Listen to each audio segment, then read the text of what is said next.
Ассалаумағалейкум. Менің каналыма қош келдіңіздер. Дәл осы видеоны жақындарыңызбен бөлісе кетіңіз және тіркеле кетіңіздер. Жар таңдау. Бірінші бөлім.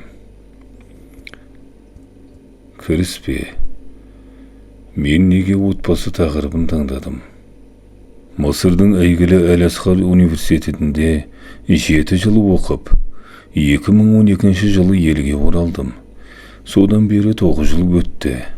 Одан кейін Нұр-Мүбарак университетінде магистр дәрежесін алып, Қазақстан мұсылмандары діни басқармасына қарасты мешіт медреселерде қызмет еттім.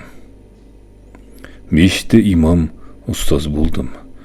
Қазір республикалық ақпараттық насихат тобының ранты мүшесімін. Рант аясында Қазақстанның түкпір-түкпіріне барып, дін төңірегінде әңгіме сұхбат жүргіземіз. Көптің ортасында, халықтың ішінде жүреміз. Байқағаным сұрақ көп. Мәселе шаш етектен. Әлеуметтік желілер арқылы да сан түрлі сұрақ қойылып жатады. Солардың 90%-ы отбасылық мәселелерге қатысты сұрақтар. Бойдақтар да отбасын құрған әне қарындастарымыз бен аға жеңгелеріміз де басындағы мәселені ашық айтып, ақыл сұрайды. Статистикаға сүйенсек, Қазақстан ажырасу деңгейі бойынша алғашқы 10-ға кіреді. Отау құрғандардың 50%-ы бірінші жылда-ақ айырылысып кетеді екен. Ойлаудың өзі қорқынышты. Міне, осының бәрін көріп біліп отырып, қарап қалғаным жарамас. Одан да ойымды кітап күйінде жеткізіп, түйінді мәселелерге тиімді шешімдер ұсынайын деп қолға қалам алдым. Той жиында сөз алған адам жастар бақытты болсын деп тілейді. Мұны екінің бірі айтады, бірақ бақытты болудың жолдарын көрсетіп, нақты нұсқаулық беріп жатқан адам аз.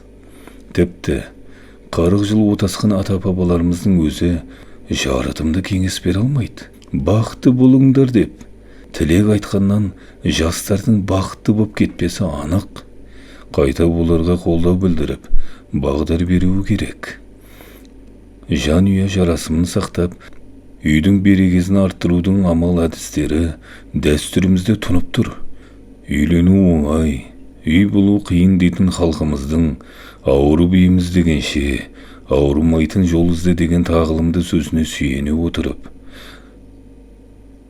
отбасы бақытына жету жолдарын шама-шарқымызша жазып шықтық. Отбасында бақытты адам өмірде де бақытты деген сөз. Ондай адамның қашанда жүрегі тыныш, ойы сергек, ісі өнімді, жүзі жарық. Отан отбасынан басталады демей ме? Берекелі отбасылар көп болса, еліміздің ертеңі де жарқын болмақ. Мінекей, кітапты осындай ізгі ниетте ту етіп жаздық. Отбасында әртүрлі сынақтарды бастан кешіріп, қиын түйіндерін тарқата алмай жүрген жандар көп, өте көп. Қолыңыздағы кітап осы бағытты көмекші құрал болмақ. Дұрыс ене, дұрыс ата, дұрыс келін, дұрыс күйеу бала болуға жол ашады деп сенемін. Кітап 4 тараудан тұрады. Мынадай мәселелер қамтылған. Отау құруға ниетті жастарға жөн сілтеу, ерлі зайыптылар арасындағы мәселелердің оң шешімін ұсыну, ене мен келін арасындағы түйткілдерді тарқату, ажырасқан кісілердің мәселелеріне ұтымды жауап беру. Мешітте қызмет істеп жүргенде байқағаным, кітап сөресіндегі санаулы кітаптың өзі тозып кеткен. Оқылады деген сөз шұқшиып оқып жатқан жұрт баршылық, бірақ жамағат жақсы кітап таппай қиналады. Мысалы, өзім оқыған Мысырдың мешіттерінде кітап толып тұрады. Бейне бір кітапхана дерсің. Келген кісілер көкейіндегі көп сұрақтың жауабын сондағы кітаптардан тауып жатады. Түсінбеген тұсын имамнан сұрай қояды. Ал бізде өмірдің қат-қабат мәселелерін былай қойғанда, қарапайым намаз оқуды үйрететін кітаптардың өзін таба алмауымыз мүмкін. Әрине, көш жүре түзеледі дейміз. Бірақ біреу қолға алып жасау керек қой. Мәселені тамыршыдай тап басып тану бар да, шешімін ұсынып, нақты әрекет ету бар. Кітап жазуыма түрткі болған жайттардың бірі осы: біткен іске сыншы табылады. Әсіресе бізде сыншы көп. Кейбір адамдар өмірге сынақ үшін емес, сынау үшін келгендей көрінеді. Кез келген нәрсенің кемшілігін тізбектеп береді, бірақ соны түзетуге тырыспайды. Ал енді қай кезде де сөзден істің дауысы қаттырақ шығады емес пе?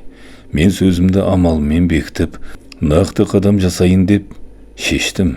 Екіншіден, айтар ойынды кітап форматында ұсыну өміршең болады. Ал мен дыбыстаған дұрыс деп ойлаймын деп қойсаң. Енді мына жерде айтатын мәселе, енді көбінесе кітапты оқуға ерінеді ғой қазір. Кітапты оқуға ерінуі мүмкін. Сол үшін мен осы кітапты дыбыстап шығайын деп қолға алдым. Сол мәселені осы жерде айта кеткен жөн деп ойлаймын. Біз әлеуметтік желілер арқылы жұртқа жауап береміз. Айтқан уағыз насихатымызды 5-10 минуттық видео күйінде жариялаймыз. Оны біреу көреді, біреу көрмейді. Дүйім жұртқа жетпей жатыр. Ал енді кітапты қолына алған адам кіріспесін, мазмұнын, тарауларын, тақырыптарын асықпай қарап шығады. Белгілі бір мәселе туралы толымды жауап, терең ақпарат алады. Бұл видео не аудио форматқа қарағанда әлде қайда сапалы болады деп ойлаймын, дейді Қабылбек Әліпбайұлы ұстаз. Әрине, мен үшін дыбыстаған дұрыс деп ойлаймын. Енді бұны қолыңыз босамаған кезде осы кітапты алдағы уақытта толық дыбыстап шығамын. Соны кітап оқуға мүмкіндік табылмай жатса, дәл осы видеоны қосып қойыңыз. Үйде, көлікте кетіп бара жатқан кезде, бір жерге кетіп, жол түсіп бара жатқан кезде, ұзақ сапарға шыққан кезде дәл осы видеоны өзіңізге жүктеп алып, болмаса осы YouTube арнамда тыңдасаңыздар керемет болады. Әрине, тақырыпты толық қамтыдық дей алмаймыз. Өйткені отбасылық мәселелер мыңдаған кітапқа жүк болатын тақырып. Неге жанұясы деп атадық? Құран кәрімде Алла үйлеріңді сендер үшін тыныштық және бақыттың мекені етті деп жазылған. Отбасы адамның жаны жай тауып, бақыттың дәмін сезінетін қасиетті ұясы болып тұр ғой. Қай тіршілік иесін алсаңыз да, күні бойы еңбектеніп, кешке ұясына оралады. Адамда солай. Жанұя деген үнемі оралып отыратын ұясы бар. Бізде бұзылған ұялар көп, бұзылу алдында тұрғандары одан да көп. Тіпті құс екеш құстың өзінің ұясы бұзылмасын дейтін халықтың баласымыз. Бірақ қазіргі күйіміз көңіл көншітпейді. Біздіңше әрбір үй жылы ұяға айнала алады. Солай болуға тиісті. Кітабымыз сол жолда тамшыдай үлес боп қосылып, жанұя жылуын арттыруға сеп болса, мақсатымыздың орындалғаны, үмітпен ашылып, қуанышпен жабылатын кітап болады деп сенемін.